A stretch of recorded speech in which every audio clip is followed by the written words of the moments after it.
Assalamualaikum warahmatullahi wabarakatuh. Halo semuanya, perkenalkan saya Evrina Juliati dengan NIM 2031900032. Di sini saya akan menjelaskan materi yang berjudul Skala Pengukuran dan Instrumen Penelitian dengan dosen Ibu Dianisa Istofa, SPD. Di sini saya akan menjelaskan yang pertama, macam-macam skala pengukuran. Skala pengukuran merupakan kesepakatan yang digunakan sebagai acuan untuk menentukan panjang pendeknya interval yang ada dalam alat ukur sehingga alat ukur tersebut bila digunakan dalam pengukuran akan menghasilkan data kuantitatif. Berbagai skala sikap yang dapat digunakan untuk penelitian administrasi, pendidikan, dan sosial antara lain adalah yang pertama, skala Likert.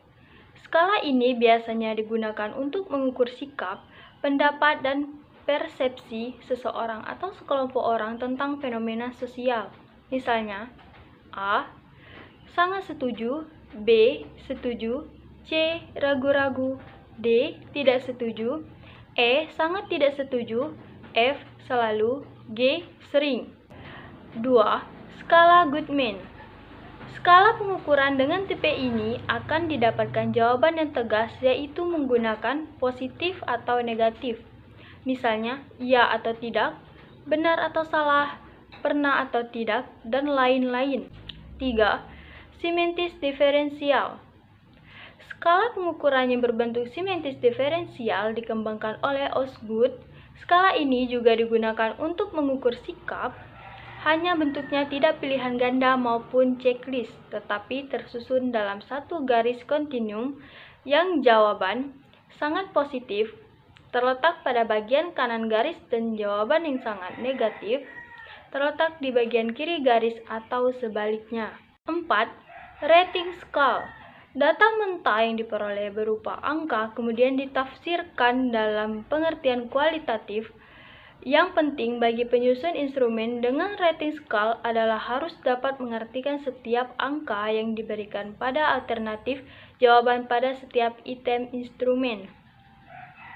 Yang pertama, instrumen untuk menjaring data nominal. Contohnya, A.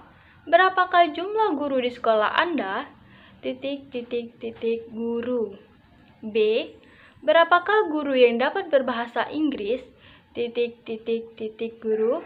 Dan masuk yang kedua, instrumen untuk menjaring data ordinal. Contohnya, berilah ranking terhadap prestasi belajar 4 murid di kelas ini. Kita beri contoh pada tabel berikut. Pada kolom pertama itu adalah nama murid. Kita beri contoh saja namanya si A, B, C, dan si D. Untuk kolom kedua itu adalah ranking nomor. Ranking nomor ini berisi berupa angka. Pada ranking B, instrumen penelitian. Pada prinsipnya, meneliti adalah melakukan pengukuran terhadap fenomena sosial maupun alam. Meneliti dengan data yang sudah ada lebih tepat kalau dinamakan membuat laporan daripada melakukan penelitian. Namun demikian, dalam skala yang paling rendah, laporan juga dapat dinyatakan sebagai bentuk penelitian. Dalam hal ini ada 3 instrumen penelitian, yaitu yang pertama, instrumen untuk mengukur kepemimpinan. Yang kedua, instrumen untuk mengukur iklim kerja sekolah. Yang ketiga, instrumen untuk mengukur prestasi belajar murid. C. Cara menyusun instrumen. Titik tolak dari penyusunan adalah variabel-variabel penelitian yang ditetapkan untuk diteliti. Dari variabel-variabel tersebut diberikan definisi operasionalnya dan selanjutnya ditentukan indikator yang akan diukur. Dari indikator ini kemudian dijabarkan menjadi butir-butir pertanyaan dan pernyataan. E. Validitas dan reliabilitas instrumen.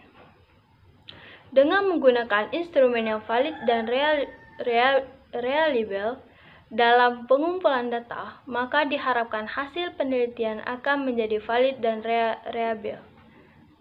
Merupakan syarat mutlak untuk mendapatkan hasil penelitian yang valid dan reliable. F.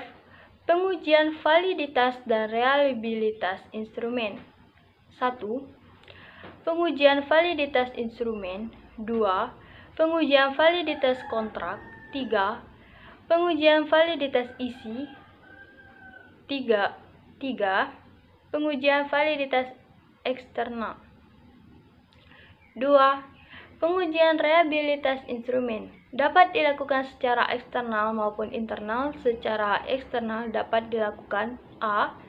Tes retest, B.